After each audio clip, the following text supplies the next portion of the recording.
I'm joined by a very hot Hall of Fame boxing promoter, Frank Warren, at the SSE Arena. We've just witnessed Joe Joyce stop Joyce-Takam in 6 rounds. Give me your immediate thoughts. I thought it was a very, very, very entertaining fight. I mean, it was like old-fashioned type of heavyweight fight. You know, I said at the beginning, though, you know, these two guys, their styles will make a good fight. Neither of them are going to give ground, which they didn't until the start of the 6th round.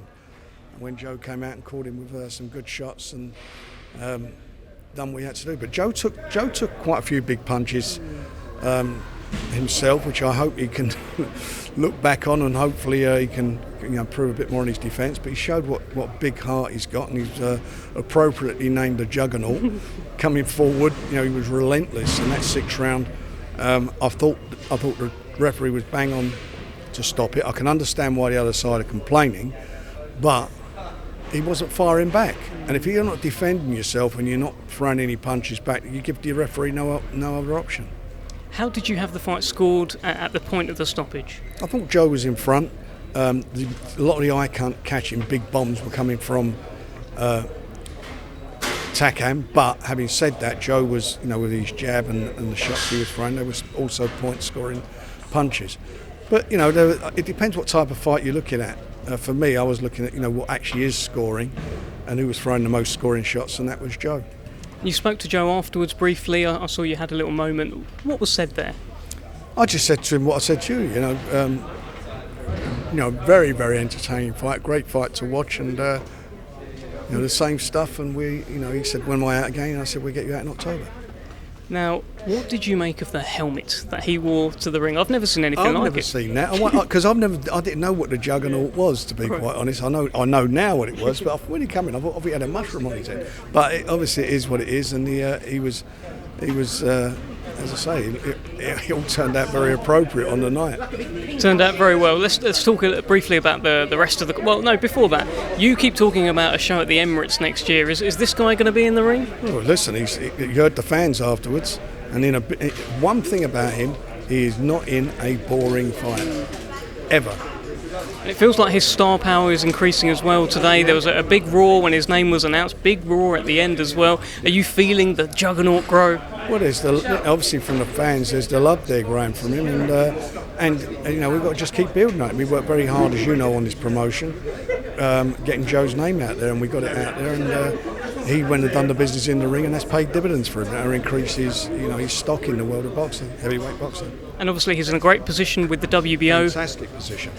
He's the mandatory challenger, and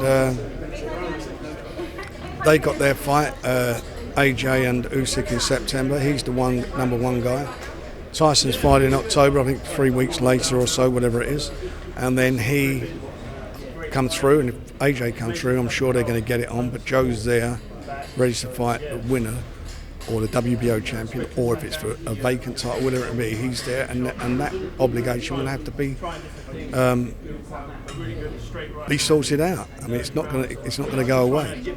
And look, it may not be something that happens next. You talked about how he's going to be out in October. I noticed another heavyweight here tonight who has also stopped Joyce-Takam. Derek Chisora was knocking about. I don't know if you got the chance to speak to him, but what a fight that would be. Well, it'd be a great fight to make. I mean, I haven't spoken with him, but of course, he wants that, Derek. He knows where we live. Well, I mean, he's been there long enough, wasn't he? He's come before. Come back. And if we want to make that fight, that's what we're in the business of. It was a really good card tonight, very competitive, all good fights, different weight divisions. A couple of youngsters who really, really caught the eye, and some of them looked exceptional. Hamza Sheeraz, stunning performance. He's got quite a fan base as well, Frank. He has, and he's getting better and better. And it's a nice, mature performance. He goes about his business in a very competent and able way. And he broke his man down, worked, and then when he unleashes and lets him go, he's a good finisher. I really was pleased with him tonight. He looked exceptional. And speaking of good finishes, what about Essuman? Nobody does that. Come from? I swear to God, I really, I watched that, and that was a great performance. It really was against. Jenkins is a tough cookie, and a lot of people made him favourite for the fight. And I thought, he just boxed his head off, and at the end of the day, done a job. I mean, hats off to him. That was a fabulous performance. and Sam Noakes. He stopped a man who has never been stopped in 73 fights. And gave the weight away to do it. Again, a tremendous performance. And the other kid, all the kids on the card, they all did really well. They all showed something tonight. Last word just on Chris Bourke as well, retained his title and he come through against James Beach. Yeah, that was a good fight. And James come to fight. I mean, they were pretty good, well-matched fights, and he did what he had to do. And we move on to Birmingham, August 28th, and Sonny Edwards coming up in September. That's where we are. That's it. You've got it in one, mate. Great show, Frank. Great speaking to you, and I'll pass you over to Ali. And thanks for everybody who watched it. Thank you.